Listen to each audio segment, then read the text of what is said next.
আমি গ্রামের মেয়ে। আমার যখন এসএসসি পরীক্ষা হয়, পরীক্ষাটা মানে থানা পর্যায়ে একটু শহরে পড়ে। তো গ্রাম থেকে প্রতিদিন আসা যাওয়া করতে সমস্যা হয়। এর জন্য আর কি শহরে থেকে বাসা ভাড়া নিয়ে আমার পরীক্ষাটা দিতে হয়েছে। ওখানে একটা মেয়ের সাথে আমার খুব ভালো সম্পর্ক ছিল। আমি যখন 5 মাসের প্রেগনেন্ট তখন একবার বাড়িতে গিয়েছিলাম। আমাদের বাড়িতে না, তাদের বাড়িতে, অর্থাৎ তার নানা বাড়িতে। তো লঞ্চে আসার সময় হঠাৎ মেয়েটার সাথে দেখা। দুজন খুব খুশি, অনেক দিন পরে মেয়েটার সাথে আমার দেখা।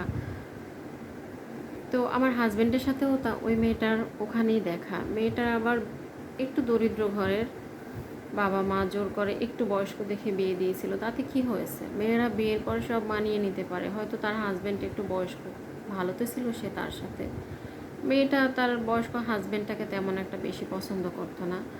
আর আমি আমার হাজব্যান্ড লঞ্চে, আর সেও তার হাজব্যান্ড একই লঞ্চে। সে একটু লজ্জা পাচ্ছিল তার বয়স্ক হাজব্যান্ডকে আমাদের সাথে পরিচয় করায় দিতে। তো কোনো ব্যাপার না, আমরা স্বাভাবিক হয়ে যাই। তো সে একটু বাজে ব্যবহারও করতো তার হাজব্যান্ডের সাথে। ভাইয়াটা আমাদেরকে বলছিল যে দেখেন আপু, ওকে একটু বোঝান। তার ফোন নাম্বার নিয়ে আসছিলাম আমরা, এমনকি মেয়েটারও। কে জানতো যে সেই ফোন নাম্বারে কাল হয়ে দাঁড়াবে আবারও আমার জীবনে।